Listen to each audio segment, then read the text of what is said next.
What's up everyone, welcome back. This past Thursday, September 26th, Content Patch 2 for Wolcen Lords of Mayhem was released and is officially live. Yay! So we're going to talk a bit about this new patch, what has been changed and what has been introduced to the game for the very first time. But if you are new around here, then please feel free to take this moment to smash that subscribe button. Remember to ding that bell if you would like to be notified when new videos drop to keep yourself up to date with all things Wolcen. And let's get into it.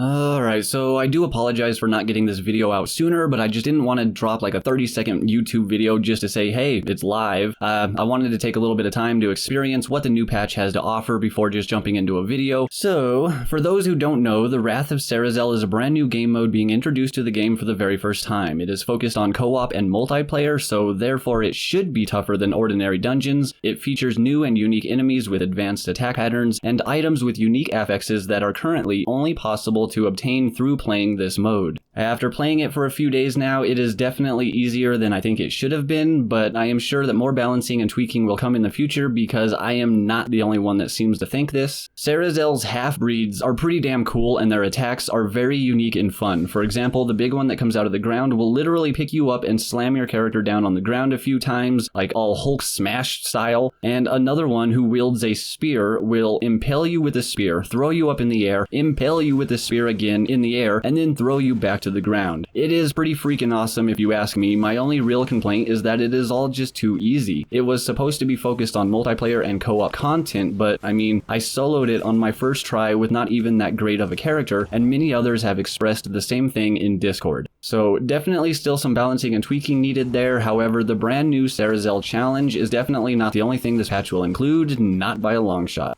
So, reading straight off of the Changelog that was also released on Thursday, a link for that can be found in the description, what you can all expect to see in the game now. All attributes and active passive skill points have been reset. Character chests have been wiped. Items in your character's inventory have not been wiped, but will be re-rolled to include all the new affixes. Players can now trade items, gold and primordial affinity using the trade window by right-clicking on another character's portrait and choosing Send a Trade Request. You need to be close to that person in order to trade. Skill canceling or animation cancel by movement has been added to the game in order to improve character reaction, and even though this is just the first version of the animation cancel, it already makes such a massive difference. It really does. But keep in mind that this is just the first version of this new feature and it will be updated with time. Added area modifiers. You can now add area modifiers to Alexander Ivakin's expedition area, which will increase difficulty and rewards. Added Wrath of Sarisel to Alexander Ivakin's expeditions. Accumulate 4 alterations on an expedition area to have the possibility to activate Wrath of Sarisel using primordial affinity. Added 3 types of altars that randomly appear in the campaign and in expeditions. Shrines that give a buff upon defeating a wave of enemies, shrines that can add the possibility to add a new random area modifier to the area, and cursed chest that gives loot after defeating enemies, and the balancing of the entire game has been completely reviewed. The Gate of Fates, that is the skill tree for those who don't know, has a new cleaner look. And in order to teleport to another character, you can use right-click on their portrait and select Teleport to, or just left-click on their portrait. In multiplayer settings, the other characters now have a ground indicator around them that helps visualize their position. The indicator can be toggled on and off in the gameplay settings. In multiplayer, the other characters now have their health bar displayed at all times. Allies' health bars can be disabled in the gameplay settings. The size of the game has been reduced by 3 gigabytes. Loading times have been improved, fixed various crashes. Untainted half-breeds spawned for the Wrath of Sarisel challenge use a new dynamic system that has been added for them. This will be refined over time. Reworked how weapon permanent VFX and trails are selected depending on local affixes and value ranges. Added a VFX and on-screen message whenever a skill levels up. New tiles have been added to the random forest environment. Destructible items from all areas now contain gold. Added a new system to bring variety in the placement of dynamic entities such as destructible chests and altars. Fixed an issue in matchmaking causing players to be dispatched patched to non-optimal regions of the world, added a volume slider in the options to control cutscenes audio, fixed an issue related to how footsteps sound scale with movement speed, added Cult of Souls Fanatic voice, added Wild Bear footsteps and improved his attack sounds, added destructible natural rock and tree trunk sounds, added explosive barrel fuse and lightning variant sounds, added Trapper Bomb fuse sound, improved Tear of Ethliel summon, trail, and impact sounds, redesigned melee blade swing sounds, and improved animation timing. Rage and willpower gained with combo attacks are now given per attack instead of per hit. This will help with balancing resource generation, as attacks that could hit many enemies would generate resources too easily. The resource gained has been balanced accordingly. The aggro system has been added, and all kinds of attacks are taken into account, but some skills generate more threat than others. The distance is also taken into account, so if you are far from the creatures, you will have less chance to attract its attention compared to someone who is close to the creature. Rage generation on hit is now included in the weapon's attributes and is not a character attribute anymore. The Nemesis system has been added to the game. When a character is killed by a creature in the Sarisel challenge, the creature who made the last blow becomes stronger and all of his life is regenerated. Players cannot resurrect until the Nemesis has been slain. Reworked how status elements stack. The stacking timer is now reset each time a stack is applied, allowing for easier element building. Changed the calculation and effect of item rarity bonus. Magic Find does not increase magic items drop rate anymore, only rare and legendary items. Toughness attribute has been reviewed, so it's no longer mandatory to survive, but characters using toughness will still be more resistant. All the bosses in story mode have had their health values and damage output turned down. 3 untainted half-breeds have been added to the game. They can only be faced in expedition mode using primordial affinity to modify the area. That option is available when 4 modifiers are already added. The untainted half-breeds use a new damage type which targets the character's lowest resistance. The enemy's density in story mode has been reduced. Mandates, expeditions, and the Sarisel challenges monsters are now picked in only one family of creatures instead of all of them. Added 12 new unique items, added a new tier of armor and weapon. Items tooltips have been reworked for a better understanding. Magic effects that had a negative value to have a positive effect on the character, such as stamina regeneration bonus, cooldown reduction, etc., should now only have positive values. Their formula has been changed. Local affixes have been added to items. Local affixes only affect the attributes of the object when it is being used, as opposed to global affixes which affect your character anytime. Added new affixes available anywhere, such as stamina points, transfer time reduction, and more. Added new affixes available only in Wrath of Sarisel challenge. These affixes are available for weapons and accessories. They allow you to case specific spells, for example, add pierce to projectiles, and more. The goal is to open more possibilities for builds. Added first implicit values on items. In addition to basic attributes, you will be able to find move speed or health regeneration frequency, for example. Staves now generate more willpower. Character weapons now properly disappear when they are being locked in an enemy's animation. Fixed an issue with item comparator tooltip when buying items, the compare thingy, whopper, whatever. Fixed an issue with inventory highlights not resetting after selling an item. Expedition rewards have been modified to better take character level offset into account. You can now access area modifiers in expeditions. You can now launch a Wrath of Sarisel challenge in expeditions if you activate at least 4 modifiers, and the number of creatures required to kill to finish an expedition or a mandate has been drastically increased. And thank goodness for that, because there was a point in time when people wanted this game to have the bosses spawn right at your location after killing the required amount of enemies, and in my opinion, this is dumb as all hell. I mean, what is the point in designing an entire dungeon if you are only ever going to use 1/3 of it? So I personally love this decision, and I'm glad they decided to keep it the way it is so that you actually have to explore the damn dungeon. Stop being so damn lazy, people!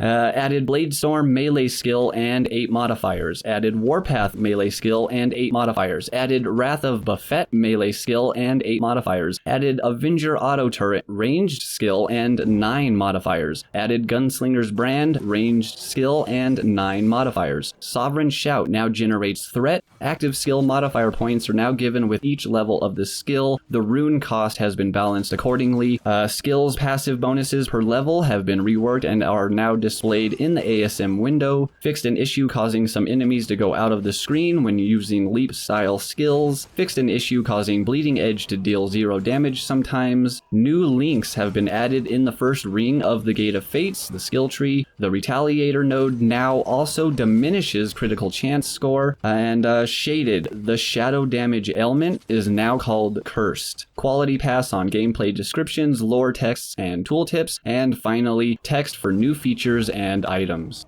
Also, on Friday, September 27th, hotfix 1.2.1 was pushed, tweaking some things and fixing some others. It is a small post, so I'm not going to drag this video out any longer with it. A link for the patch notes for hotfix 1.2.1 can be found in the description of this video. I hope you all enjoyed the video and enjoy the changes to the game. I'm not going to lie, there is an abundance of bugs in this current version, and it almost seems to me like the devs just haven't spent a whole lot of time on bug fixing at this point. They mentioned in a previous news that the dev team had been split up to work on multiple aspects of the game at once, but that when Content Patch 2 was released, that they could then recombine their forces to focus entirely on the release of the game. What this means exactly is anybody's guess, but I really hope that it means that now that Content Patch 2 is out, the team will come together to focus on implementing the last of the core features, and then we'll hopefully have some time left to completely polish everything off and try to wipe out as many bugs as possible. If there is one thing we should have all learned about this dev team by now, it is that you just never know what exactly they have going on in the office behind closed doors. I mean, did you expect the release of Act 1 and the first parts of the campaign to have that much voiceover and cutscenes added to it? I sure as hell didn't. It was posted on Trello that the game would have these things, but there was no indication of just how much work they had actually done on it. And recently, we saw a trailer put up on their YouTube channel that was used to show off the game to people at Gamescom. This trailer features a fully working fire apocalyptic farm, but it is not just a hype trailer like the first one we saw that featured an apocalyptic farm. This one is of actual gameplay with a group of other players. So I guess all I'm trying to say is that there is obviously a lot more than meets the eye when it comes to this project, and we just don't have all of the information. The community manager has already explained how all the information on the Trello board isn't even all of the information from that particular week, that some stuff just doesn't even make it onto the Trello board because it's just so technical.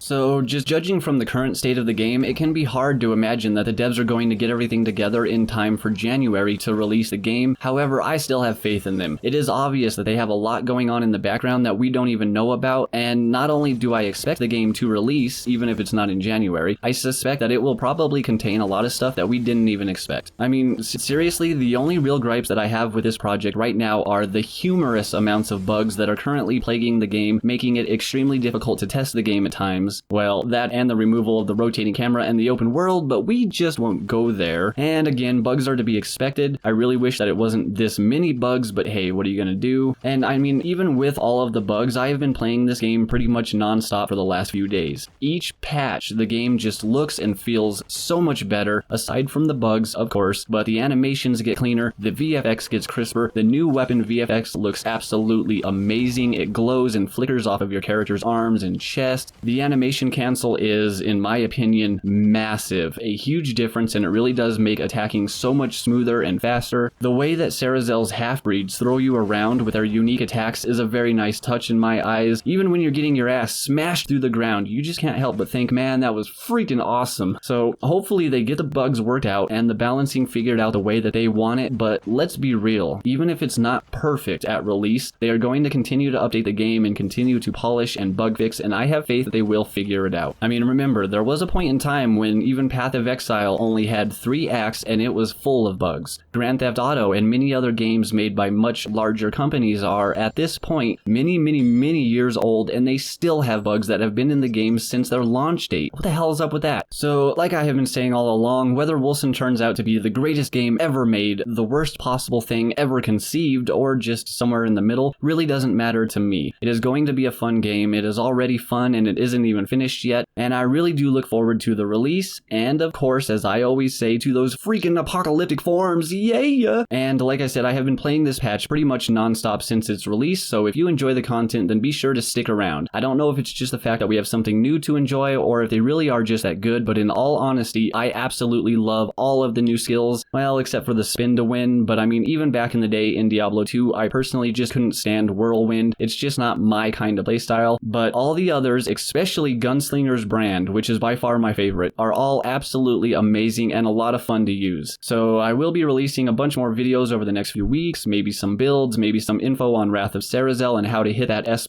rank every time to be guaranteed 5 rewards. Of course, we will also be keeping up with the news updates, and there should be some very interesting things coming over the next few months leading up to the release of the game, currently planned for January 2020. But alright everyone, take it easy. I hope you enjoy the rest of your day or night, and hopefully I will catch you all again next time.